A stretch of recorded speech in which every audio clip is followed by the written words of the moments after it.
बातमी आहे। कृषी मंत्री माणिकराव कोकाटेंनी कोर्टाच्या निर्णयाला आव्हान दिलंय। कोर्टाने सुनावलेल्या शिक्षेच्या विरोधात अपील करण्यासाठी त्यांनी जिल्हा सत्र न्यायालयात अर्ज केलाय। शासनाच्या सदनिका फसवणूक करून लाटल्याच्या आरोपावरून कोर्टाने त्यांना आणि त्यांच्या बंधूंना 2 वर्षांची शिक्षा सुनावली आहे। दरम्यान कोर्टाने शिक्षा सुनावल्यानंतर कोर्टातनं कोकाटेंनी जामीन मिळवला।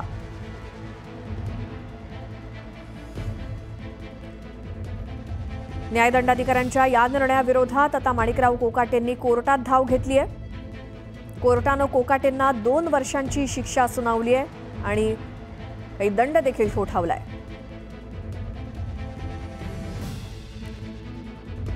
तर आमचे प्रतिनिधी लक्ष्मण घाटोळ आपल्या सोबत आहेत, त्यांच्याकडून अधिक माहिती घेऊयात। आता या निर्णयाला आव्हान देत आहेत कोकाटे, पुढे काय लक्ष्मण? श्वेता, माणिकराव कोकाटे यांनी या सगळ्याच्या संदर्भात वरच्या कोर्टामध्ये अर्ज केला जरी असला तरी माणिकराव कोकाटे यांना शिक्षा सुनावत असताना कोर्टाने काही महत्त्वपूर्ण निरीक्षण नोंदवलेलं आहे।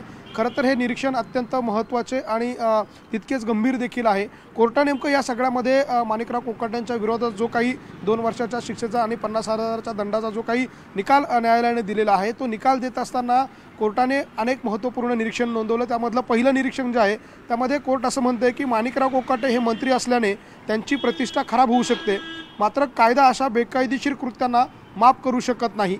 दुसरं निरीक्षण कोर्ट नोंदवतोय श्वेता, फसवणुकीचे गुन्हे कोणत्याही पदावर आणि प्रतिष्ठेवर असल्या व्यक्तीबाबत असले तरीच ते सहन करण्यायोग्य नसतात।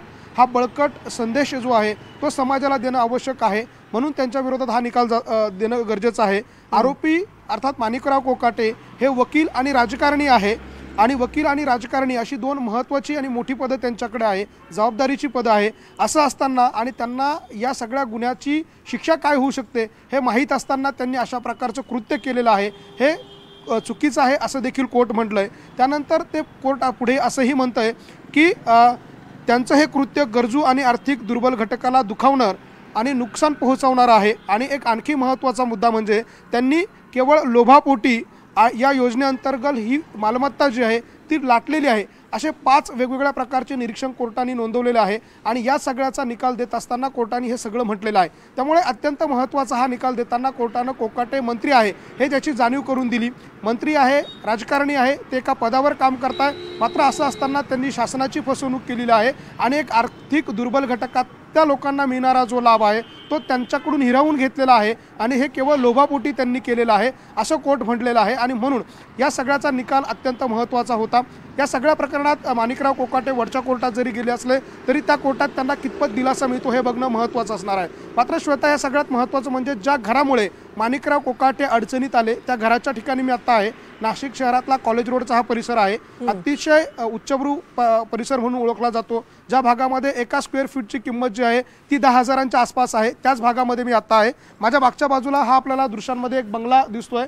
समोरच्या बाजूला खरं तर माणिकराव कोकाटे यांच्या एका दूध संघानं एक ATM दूध सेवा सुरू केलेली होती त्याच बंगल्याच्या बाजूला, आणि हा तोच बंगला आहे। वरती निर्माण व्ह्यू नावाची ही इमारत आहे आणि सरकारी कोट्यातला अर्थात 10% ही इमारत आहे। आणि याच इमारतीमध्ये एकूण 4 फ्लॅट आहे, त्यातले एक माणिकराव कोकाटे यांच्या नावावर आहे, एक दुसरा फ्लॅट होता तो त्यांच्या भावाच्या नावावर आहे आणि एक तिसरा फ्लॅट तो गोवर्धने आणि चौथा सोनवणे नामक इसमाच्या नावावर आहे। मात्र गोवर्धने आणि सोनवणे या दोघांकडची ही फ्लॅट जे आहे ते माणिकराव कोकाटेच वापरत होते आणि त्यांनी अशा पद्धतीने हा फ्लॅट जो आपल्याला दृश्यांमध्ये दिसतोय, हे घर जे दृश्यांमध्ये दिसतंय ते एकत्र केलेलं आहे। दिसताना घरा कागदावर दिसताना हे 4 वेगवेगळे फ्लॅट आहे, मात्र आपल्याला दृश्यांमध्ये तो बंगल्याच्या स्वरूपात दिसतोय। म्हणजे हे 4ही घरं जे आहेत ते माणिकराव कोकाटे यांनी एकत्र केलेले होते आणि त्याचा वापर तो जो आहे त्यांच्याकडनं केला जात होता। नाशिकचा हा सगळा बॉईज टाऊन आणि कॉलेज रोड परिसरातला उच्चभ्रू परिसर आहे आणि या परिसरामध्ये आता एका घराची किंमत जर 1100 स्क्वेअर फीटाचं घर जर आपण घ्यायला गेलो तर 1 ते 1.5 कोटी रुपयांपर्यंतची एका घराची रक्कम आहे। आणि त्यानुसार या घराची आत्ताची रक्कम जर आपण बघितली तर जवळपास 5 ते 6 कोटी रुपये आहे।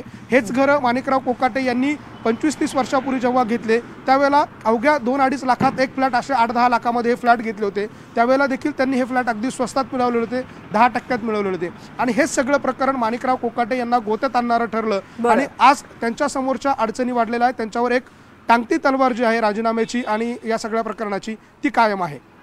बिलकुल लक्ष्मण, धन्यवाद या सगळ्या माहितीसाठी।